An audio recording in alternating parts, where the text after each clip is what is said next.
Assalamualaikum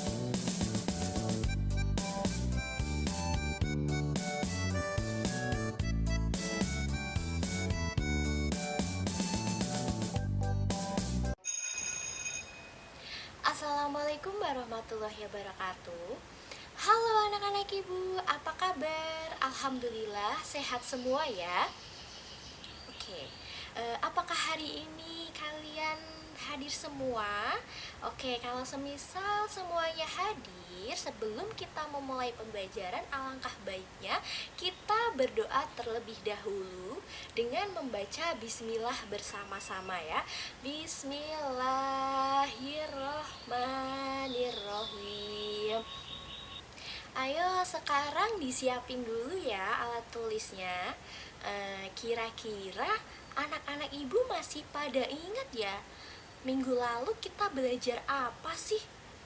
Ya, betul. Minggu lalu kita belajar tentang fonologi. Kira-kira pertemuan hari ini kita akan belajar tentang apa ya? Apakah semalam sudah ada yang belajar? Ayo, kira-kira kita akan belajar apa?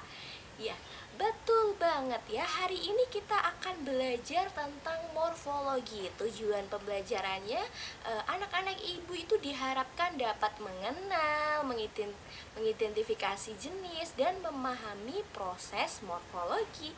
Oke, kita bahas satu persatu ya. Disimak baik-baik videonya. Morfologi. Morfologi itu terdiri dari dua kata ya anak-anak, dari kata morf dan logi. Morf berarti kata, sedangkan logi berarti ilmu. Jadi, morfologi adalah ilmu yang mempelajari tentang kata. Betul, dari mulai bentuk-bentuk kata hingga proses pembentukan kata loh. Nah, kira-kira kajian morfologi itu apa aja ya? Kajian morfologi itu dibedakan menjadi dua, morfem sama kata ya. Kita bahas satu-satu dari yang morfem terlebih dulu anak-anak.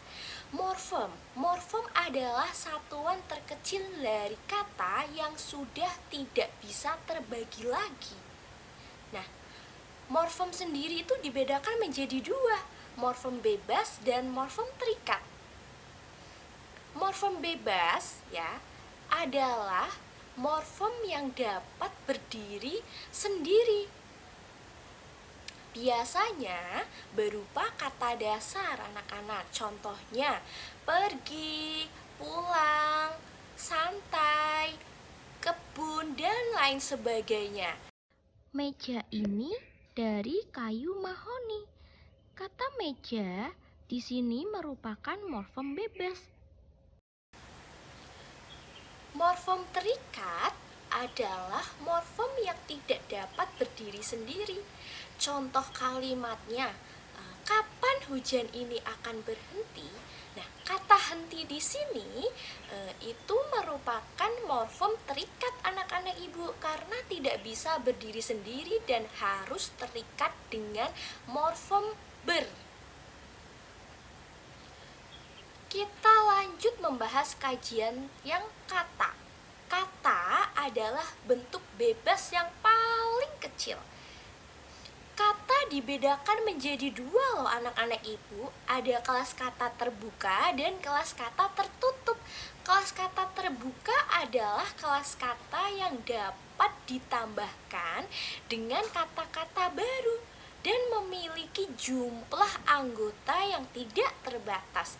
Sedangkan kelas kata yang tertutup adalah kelas kata yang memiliki jumlah anggota terbatas dan tidak dapat ditambah kata-kata baru.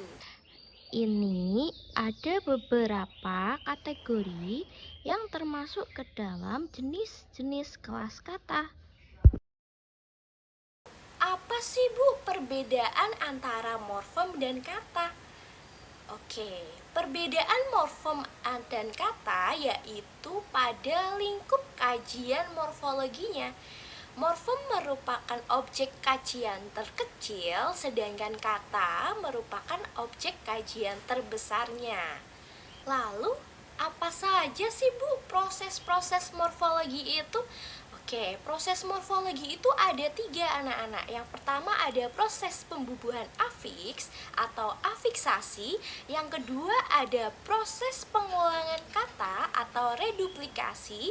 Dan yang ketiga ada proses pemajemukan atau proses komposisi. Proses afiksasi merupakan proses pembubuhan, menambahkan afiks atau imbuhan.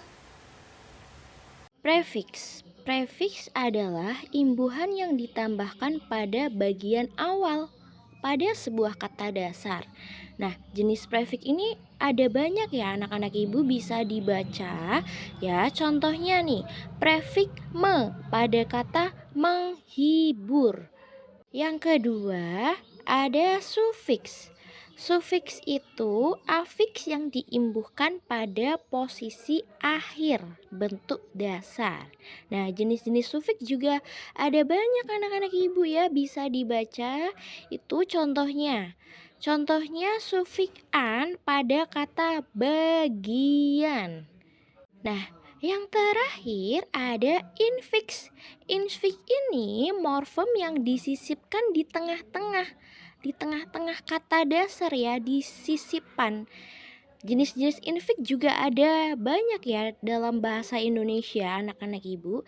Bisa dibaca, ini contohnya itu pada kata telunjuk. Kata telunjuk itu ada mengalami infiks L ya di tengah-tengahnya. Terus ada kata temali, itu berawal dari kata dasar tali terus dikasih sisipan atau infiks jadinya temali.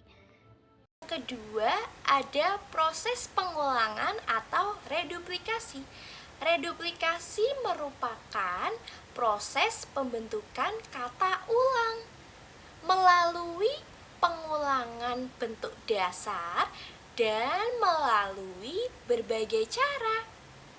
Tidak semua kata ulang termasuk dalam jenis reduplikasi ya anak-anak ibu. Ada beberapa jenis reduplikasi dalam bahasa Indonesia. Antara lain ada reduplikasi seluruh, reduplikasi sebagian, dan reduplikasi perubahan fonem. Ya, sekarang coba diperhatiin contoh dari masing-masing jenis reduplikasi. Reduplikasi itu ada 3 jenis, ada reduplikasi penuh, reduplikasi sebagian, reduplikasi dengan perubahan fonem. Nah, setiap jenisnya itu mempunyai contohnya sendiri-sendiri. Ya, reduplikasi penuh itu dari contohnya kata berbelit-belit. Ini dari kata dasar berbelit yang artinya tidak fokus. Terus reduplikasi sebagian itu ada kata cuci mencuci yang berasal dari kata dasar cuci. Terus reduplikasi dengan perubahan fonem itu ada kata lauk pauk, sayur mayur, dan gerak-gerik. Yang terakhir ada proses pemajemukan atau komposisi.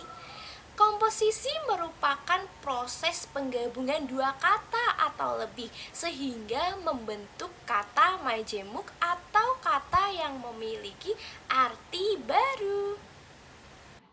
Yuk, yang pertama nih, ada contoh komposisi. Contoh komposisi itu dibedakan menjadi 3. Yang pertama itu ada komposisi penggabungan kata benda dan kata benda. Contohnya telepon dan seluler. Ini menjadi telpusel, artinya handphone seluler. Terus yang kedua, contoh komposisi yang kedua ada penggabungan kata benda dengan kata sifat. Contohnya kuda plus terbang, ini hasilnya kuda terbang artinya pesawat terbang. Dan contoh komposisi yang terakhir itu ada penggabungan kata sifat dan kata sifat ya. Merah plus jambu menghasilkan kata merah jambu artinya warna pink ya. Pasti anak-anak ibu tidak asing lagi dengan warna pink ya. Itu asal mula warna pink itu dari kata merah plus jambu, yang berarti merah jambu artinya warna pink. Ya, nah bagaimana nih anak-anak ibu pembelajaran hari ini apakah menyenangkan? Jadi dapat disimpulkan bahwa morfologi adalah ilmu yang mempelajari tentang kata dari mulai bentuk-bentuk kata dan proses penyusunannya. Ya, semoga materinya bisa dipahami dengan baik. Wassalamualaikum warahmatullahi wabarakatuh.